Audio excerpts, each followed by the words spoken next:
do another poll question. Again, we want to hear from you guys. And the question is, D2C brands can't afford to ignore even one step in a customer's journey, but not all channels are created equal. Which channel have you increased your spending the most this year? SEO, email, direct mail, social media, video, in-store, including owned pop-up partnership, or none of the above? And so while you guys are answering that, let me bring on our moderator for our panel, Kirsten Wright. She is the VP of Marketing and Director of Social Media at SCS. And let's see, Kristen should be here in a minute. There you are. Hey, how are you? Hello, how's everybody doing today? I'm doing well, thank you. And yourself? I'm doing great. It's so wonderful to get to join everybody today. I'm happy to get to see everybody. I would have loved to have made it out to Austin, but I know. I'll definitely hopefully see you guys when you're on my neck of the woods on the West Coast in a couple of months. Yeah, definitely. Well, before we get to answering the poll question, how about you? What's your take in terms of with your clients? Is there anything that jumps out for you? Oh, goodness. It's interesting. So we have clients that really span both sides of the spectrum. We have some great direct-to-consumer brands that are in the big box retailers, Home Depot, Lowe's, et cetera. But we also still have a few brands that are following very much a traditional kind of old school sell-through distribution model and don't want to jump into e-com. And it's been really great to be able to show testing comparisons between the brands that have moved into e-com but still keep their traditional distribution model as a backup versus those that are staying just in traditional distribution. And through sales results that we've seen with brands that we've been able to move into at least kind of a half and half space, we've seen such dramatic growth in the own data that they have around their consumers that they've been able to actually better produce their product lines because they're seeing what's selling better through their own customer data. So for us, it's been great to understand consumer demand and how that's changed. And we've been doing that through small test campaigns within CTV, social, and even just some OTT campaigns as well. So we've been able to run short bursts of creative and test the results on that, and then to be able to take that and build it out into a larger scale campaign. In fact, we have a few brands that they've been around for 70 years and have never done a brand sell campaign ever, and have decided to launch them all this year. So it's exciting to be able to show that testing, to be able to say why it's worth taking these larger investments to start owning that data. Yep. Well, great. So let's see what everyone else is saying there. Let's see the poll answer. Okay. Video is, it's nothing's overwhelming. Video is 33%, and just below that is none of the above. Nothing on in-store, but then direct mail, again, as I was saying earlier, I found like a lot of people have definitely turned back going, not that everyone left direct mail completely, but I think they're emphasizing a little bit more on it. And then a little bit of social media, email, and SEO. So, all right, all over the place here. And now, without further ado, I'll let you, Kirsten, take over and do your panel discussion. Absolutely. I'm super intrigued by the none of the above answer. So I'm definitely going to want to hear who said that a little bit later, because I'd love to know what people are using. Okay, well, you can ask your panelists as well. All right, thanks. Absolutely. So we have some amazing panelists today, and I'm going to go through kind of each to let them introduce themselves as they kind of talk through the panel. Our goal today really is to get some insight on how we've pivoted from traditional D2C business approach and really moving into more of that omni-channel approach. And to get us kicked off today, I'm going to start out with Kathryn Flynn, who is the Director of Growth at Feather. I had a great opportunity to talk with Kathryn a little bit before this panel, and we talked a little bit about how they've been changing the rental furniture space, and obviously they're already a bit of a disruptor. But Kathryn, I would love for you to fill us in a little bit more about how both your media and messaging has been shifting based on this landscape change. Yeah, absolutely. Thanks, Kirsten. My name is Kathryn. As she mentioned, I'm the Director of Growth here at Feather. Just to take a step back, because I know we're a pretty young company and a pretty young brand. Feather, for those that don't know, is a company actively working to redefine furniture rental for a modern generation, right? Really meeting customers where they are and providing them with the solution to what it means to be in this world today, where ownership is sometimes a bit limiting when it comes to the flexibility we're looking for in the way that we live our lives. So, the last 18 months with flexibility in mind has been a really interesting time for us as a brand. It's really opened up a lot of consumer opportunity for us in the way that people are living, and living circumstances changing rapidly and changing for very uncertain and undetermined length time circumstances, right? And so really core to who we are as a brand, we've always had a really strong muscle developed to listen, to read, and to react to our customer needs. And the last 18 months has really been no different. And it's really setting us up for continued success as we look at the ways that the pandemic is still impacting the world that we're living in, right? And talking shipping delays. I think all furniture teams out there are kind of managing against some large industry-wide headwinds. So specifically, right, what I mean, just to double click into it for a second, over the last 18 months, we've really been able to evolve our business to meet those consumers where they are, both literally where they are, right, expanding into new markets, particularly Texas and the DCA area. We've been largely focused in urban centers where people are moving really quickly and moving quite a bit sort of between various different apartments. We've also introduced additional flexibility. We now have a 1-month plan, right? Understanding that consumer needs are changing incredibly rapidly, and what you need today may not be what you need tomorrow. And having that flexibility is really core to who we are. And, also just from an assortment perspective, I think one of the things we learned over the last 18 months is that what people need to even share a meal with their family and friends in a way that feels safe is changing. And so opening up an outdoor furniture line and partnering with West Elm and Pottery Barn and brands that our consumers know and love has been a really big unlock for us. And I think making sure we have a pulse on that and reading and reacting from a creative perspective and a messaging perspective to deliver on that promise has been incredibly rewarding for us and continues to pay off as we move into the next quarter and into 2022. Awesome. Thank you so much, Kathryn. Have you found, I'd love just to know, have you found any specific channels that have become really effective to deliver those messages to that channel? Yeah, we've been doing quite a bit.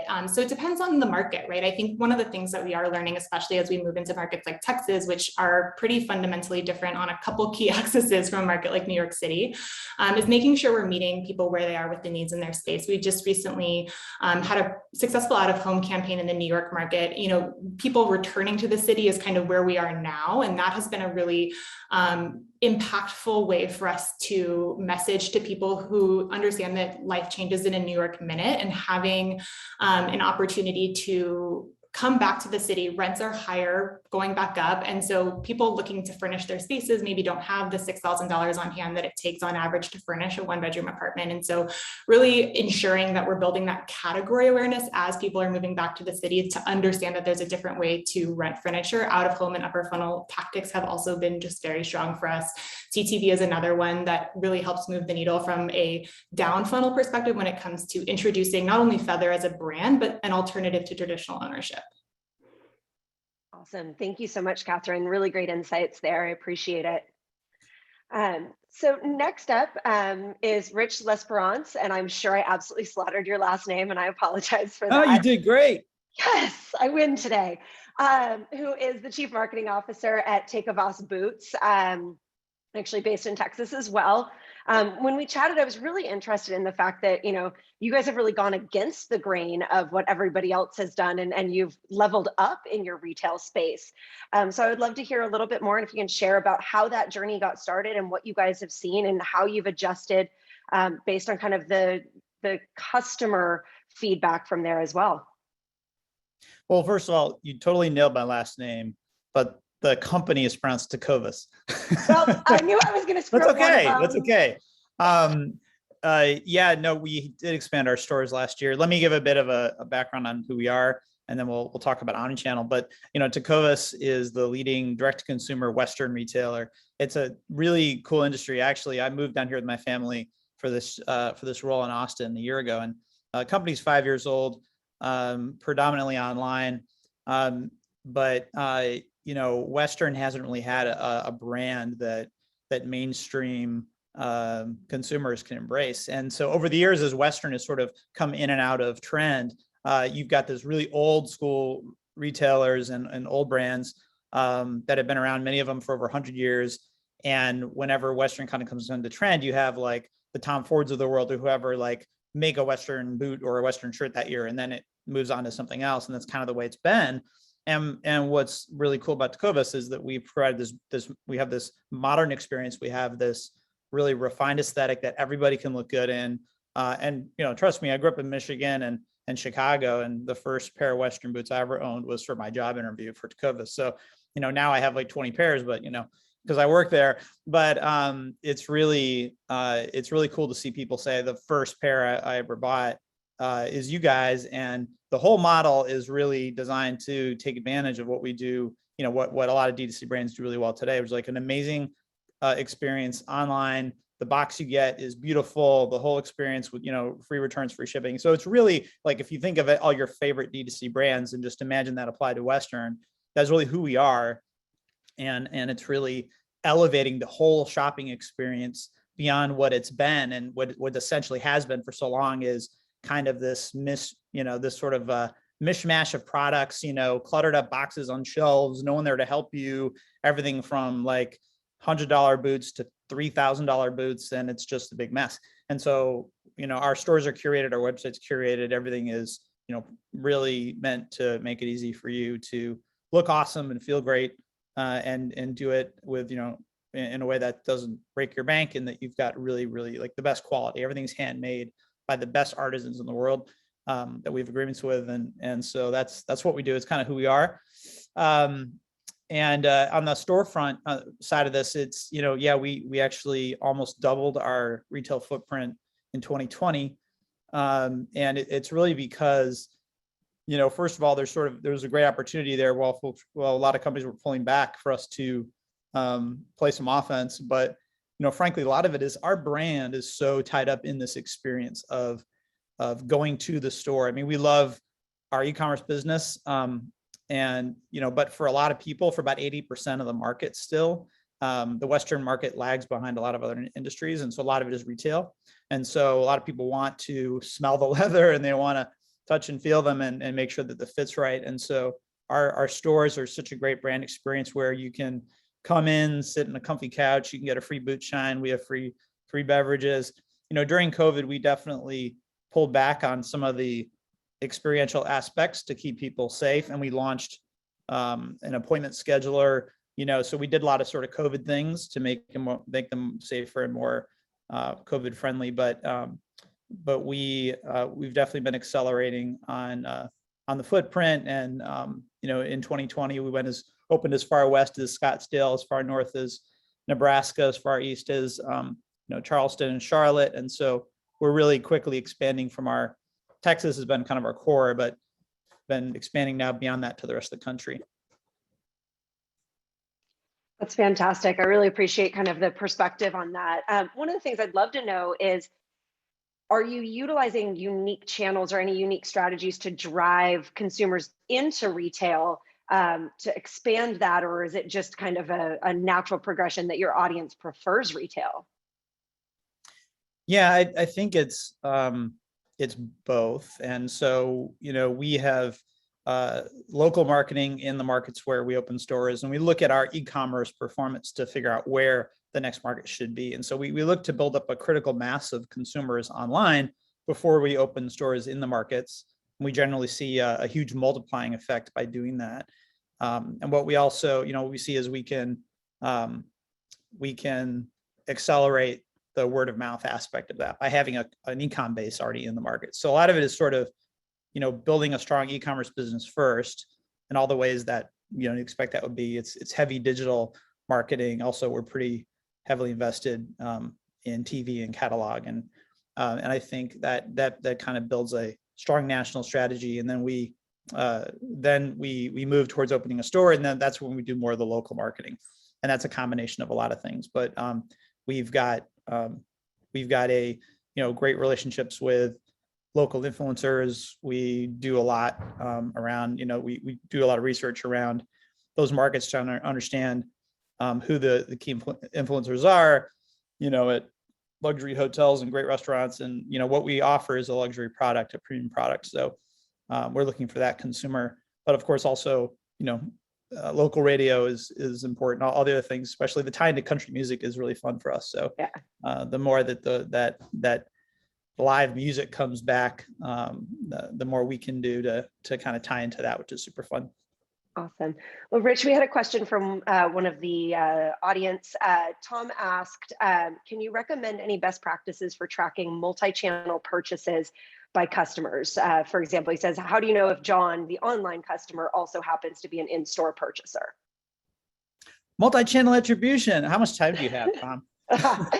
You have like 2 minutes. Yeah, no, I won't give you two. Oh my God, 2 minutes is way too long to talk about multi-channel attribution. But I mean, it's really, I've hired a really strong team, and we've created a definition of master customer ID, which is a step beyond what you normally get in your analytics. And so if you're using some kind of CDP, that will help accelerate your the reporting of this sort of stuff. You got to decide how you want to define a customer. But for example, e-commerce data is pretty much email address, and a lot of your retail store data is hopefully you're capturing email and you can make a connection there. But we can look at all the data points that you collect and basically kind of deduplicate or dedupe your customer file to get a single view of the customer. So that's what we do. Last few companies I've been in, that's been kind of my general best practice. And I think putting all of your clickstream data, whether it's in Google Analytics or whatever, on top of your order data, and either putting that in BigQuery or Redshift or some kind of other similar database where you basically your team can just layer all the clicks and all the behavior data that together, that will allow you to understand the influence of one channel versus another. So it's, of course, there's always big gaps with that. There's no perfect solution, but it does allow us to understand and tease out the influence of having stores on lifetime value, and seeing people who, their first order is e-com, the second order is store, or vice versa, or whether they're pure e-com or pure store. And we definitely see the lift in LTV by having stores as a result. Awesome. Well, thank you so much, Rich. Really appreciate the insights there. So next up, Janna Navarro is the Senior Director of Offline Media Strategy and Planning for Angi. I loved when we were chatting to how much you talked about the consumer media consumption changes and how that's drastically impacted your strategy. And so I'd love for you to be able to expand a bit on that. Yeah, thanks for having me, everyone. For those of you that don't know, I represent a company called Angi, and we were actually in a really unique situation in a pandemic where we were relaunching a brand. So you're probably familiar with Angie's List. We are now Angi. And as part of that, we needed to rethink our media strategy, right? People are changing their media consumption drastically, most of it as a result of the pandemic. So the way that we approached the media strategy was, I would say, in two different ways. We first thought about, hey, people aren't just consuming linear TV, traditional audio anymore. We really need to diversify. So what we did is we increased our connected TV, streaming TV, podcast, streaming audio, and things of that nature. And then the way that we leveraged linear TV is not only did we run linear TV, but we also connected with consumer connection moments, right? So for example, the Olympics were pushed back a year, and we actually were in the female trials for the gymnastics. And we actually had signage in the background. And little did we know is that signage would just live on forever, right? So there were clips on YouTube, watching Simone Biles do her fantastic flips. And then it was actually on Dancing with the Stars this week as Suni Lee was competing. So just leaning into those sort of moments really helped us diversify our media mix and our approach. That's fantastic. It's so nice to have something that you get involved in and then it stays around. Yes. Yeah. When we saw it on Dancing with the Stars this week, we were like, oh my gosh, it lives on. So just, again, really important to think about those moments. And we knew that there was a ton of excitement going into the Olympics this year. And how could we have been a part of the conversation, right? Would love to know if there's any channels that you've seen that used to be really successful outside of, obviously we talked about TV, but are there any other channels that you've seen in the past be really successful that are no longer successful, or maybe channels that have kind of had a resurgence that you've been investing in? Yeah, I mean, I would say something that, I don't know if it's a resurgence, but it's kind of defying some of the other trends, is the importance of live sports. I think people are more and more sitting down as a family, as a group, and watching these events together. So that's something that we've actually been investing in a lot more as well, is live sports. Interesting. That's super good. I'm hopeful. I'm hopeful as sports come back even more. I'm a huge fan, and I miss being able to go to those events. Yep. Before I introduce Vivian Chang, who's our last panelist today, just a reminder, if you guys have any questions for any of our panelists, please drop them in the chat. And after we get through our last question, we will get to those as well. So thanks so much. I really appreciate your insights, Janna. And the perspective is really great to see kind of how CTV has changed for you guys. So Vivian Chang joins us as the VP of Growth at Clorox. Which obviously has had, I'm sure, a lot of changes due to the last year and a half or so. And I'd really love to hear your perspective on traditional retail brands. I know in the Clorox book, there's a lot of them. How is that mentality shift, and how are you guys really meeting consumers where they want to shop now? Yeah, thanks for having me. So I guess first of all, by way of introduction, not into Clorox, because everyone has heard too much about it in the last year and a half. But actually, Clorox is a traditional CPG company, public company that owns a portfolio of various brands. On one end, there is Kingsford Charcoal and Hidden Valley Ranch. On the other end, there is Brita water filters, Burt's Bees, and 6 different supplements, vitamins, brands. And so direct-to-consumer is a bit of a newer thing for Clorox. And our group is tasked with bringing this capability in-house. And so we are, on the one hand, revamping kind of the e-commerce for existing brands that have had that. So burtsbees.com has been around for quite a while. It is, how do we amplify and acquire and scale that brand, versus something like Brita water filters that your only ways to purchase previously would have been directly in store to retail, Amazon, Target.com, and so forth. And as of February this year, we launched the actual D2C capability for Brita for consumers to buy directly from the brand.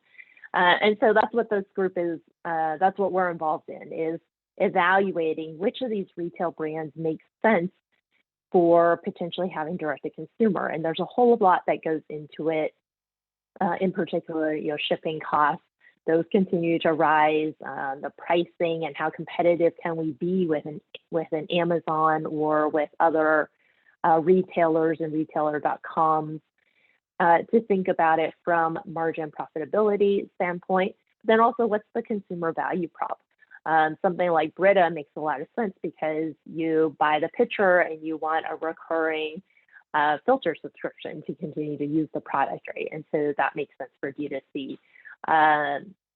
What we really saw a lot of change during COVID on is that we had to kind of be everywhere. Of course, we were all shopping online more so than in retail during the peak early months of the pandemic. And we saw that with a lot of these different brands. For supplements, there were a lot of spikes around vitamin C, vitamin D, immunity. And so the name of the game really for us is, how do we maintain flexibility within our plan? We are no longer doing campaign planning that's 6-9 months out. Instead, yes, there's some big tentpole moments. Holiday is still going to be a big time. January, New Year, New You for anything in the wellness brands, those matter. But it's, how do we keep a pulse on the trends? Unfortunately, with the rise of Delta variant, we saw spikes again with interest in immunity and with cleaning. And so that's a lot of what we're trying to do. And then trying to make sure that our media also supports that. So we have performance-focused media, if you call it, driving to direct-to-consumer revenue targets. But there's also big brand national advertising that happens for all of these. And we're starting to bring those teams and that spend closer and closer together, because I think performance marketing, by no surprise to anyone on this call, the CPMs are going up. There's more competition than ever.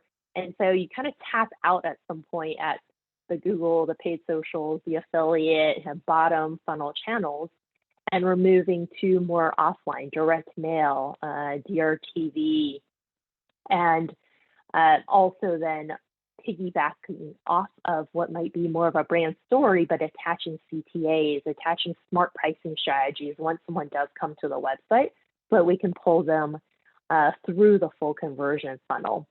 And so that's kind of how we're looking at it. It really truly is a bit of more of an omni-channel ecosystem that's about meeting consumers where they are and having surround sound touch points, in that there's multiple messages from across different media channels to give them that flexibility and also that reason to buy whenever they're ready. That's really great feedback and perspective. Also, I'm officially stealing the phrase surround sound touch points, because that's amazing.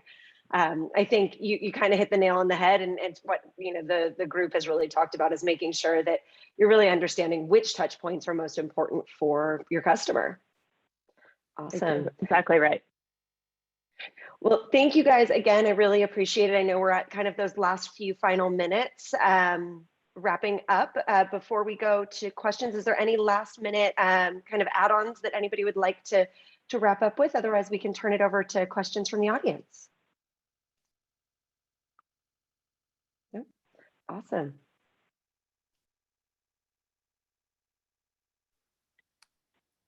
Hey, just jumping in here. So this is great, you guys. And we do have questions from the audience, so I'm glad that you said that. And it's so nice to see all you guys, Janna and Vivian, some people I've been doing this for a while with, and Kathryn, nice to have you new. And of course, Rich, you've always been here with us. You're awesome to have join us, so thank you. So we do have a question actually for Vivian specifically, and it's, how do you handle multi-channel attribution between the D2C channels you own and retail partners you only partner with?